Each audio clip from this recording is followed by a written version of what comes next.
বন্ধুরা চলে আসলাম আজকে যথারীতি প্রত্যেকদিনের মতো আজকে রান্নাঘরে।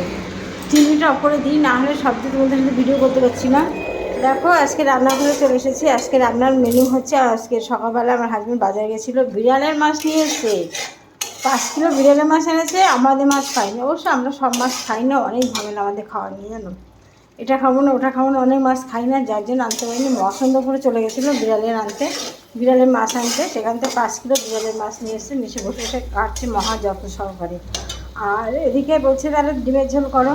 তার জন্য আমি ডিমগুলোকে সিদ্ধ করে নিয়ে একটু হালকা করে ভেজে নিয়েছি। ডিমটা বেশি ভাজলে আমার কাছে ভালো লাগে না। তাহলে কী বলতো, মানে শুকনো চিপড়াটা কেমন লাগে, চিপড়া লাগে। আর এদিকে আলুগুলো সিদ্ধ করে নিয়েছি। আর এদিকে মশলাটাকে পেস্ট করার সঙ্গে সঙ্গে কারেন্টটা হয়ে গেছে। আর একটু দেরি করে মশলাটা পেস্ট করতে পারতাম না। আমি তো শিলনোড়ায় করি না, শিলনোড়া তোলাই আছে। দেখো শিলনোড়া, ওই দেখো শিলনোড়া পড়ে আছে, কিন্তু কারেন্টটা চলে যাওয়ার আগে আমি মশলাটা পেস্ট করে রেখে দিয়েছি। তার জন্য আমার খুবই ভালো হয়েছে। না হলে এই যে হামান দিস্তা আছে, দেখো এই যে হামান দিস্তা, এই দিয়ে পিসতে হতো। যাই হোক, আর এইদিকে রান্না হয়ে গেছে, আমার বেগুন ভাজা হয়ে গেছে। দেখো বেগুন ভাজা হয়ে গেছে। আর কালকে আমার আছে টক ডাল আছে, চিকেন কষা, চিকেন আছে। আর আমার মেয়েতে চিকেন হলেই হয়ে যায়। রতির মা আমার জন্য ডিম একটা দাও, কিন্তু আমি তো তার ভিতরে সিদ্ধ করা হয়ে গেছে, যার জন্য তোমাদের কী বলবো, সেই জন্য আমি দুখানে ডিম দিয়েছি। কী করবো, আমি কিন্তু ডিম খেতেও ভালোবাসি না, জানো। মাছ মাংস ডিম কোনোটা খেতে ভালোবাসি না। কী খাবো তাহলে বলো তো।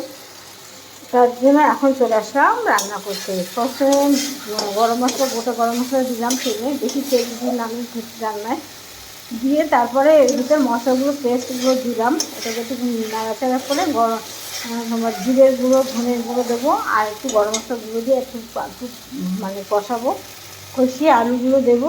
কাঁচা লঙ্কা দেওয়া হয়ে গেছে অল্প, আমার হাজব্যান্ড আবার ঝাল খায় না, সেই জন্য ওনার জন্য আবার গোটা ঝাল দেবো। দিয়ে রান্না বসে একটু কষে নিয়ে ঝোল দেবো। ঝোল দেওয়ার পরে একটু গরম মশলা, ঘিটা অনেক সময় দিই না। এই গরম তো প্রচণ্ড গরম, আমি তো হাত খাচ্ছি, জানো। ভাবছি কখন আমি এসি চালাবো, এসি চালাবো কখন যাবো।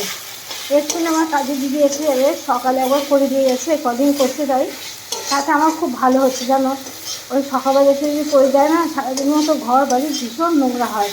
আর সকালে কিছুটা করে দিয়ে গেলো, আর এখন এসে বাকিটা ঘর বাড়ি মুছবে, তাতে আমার ঘর বাড়িগুলো একটু পরিষ্কার থাকে। ঠিক আছে, এটা কষানো হয়ে গেছে। জিরে গুঁড়ো দেবো। আর এটা হচ্ছে গোলমরিচ, দেখো আমার সব হচ্ছে অরিফ্লেমের কতগুলো ভরা। এটা ধনে গুঁড়ো, দেখো ধনে গুঁড়ো দিয়ে একটু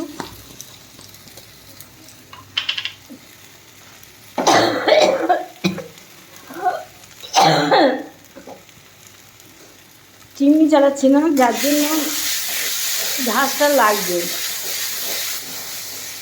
ঠিক আছে বন্ধুরা, দেখো। হ্যালো বন্ধুরা, আমার ডিমের ঝোল রেডি। গরম মশলা ছড়িয়ে দিলাম, গরম মশলা আর একটু ঘি দিলাম, আমার ডিমের ঝোল রেডি।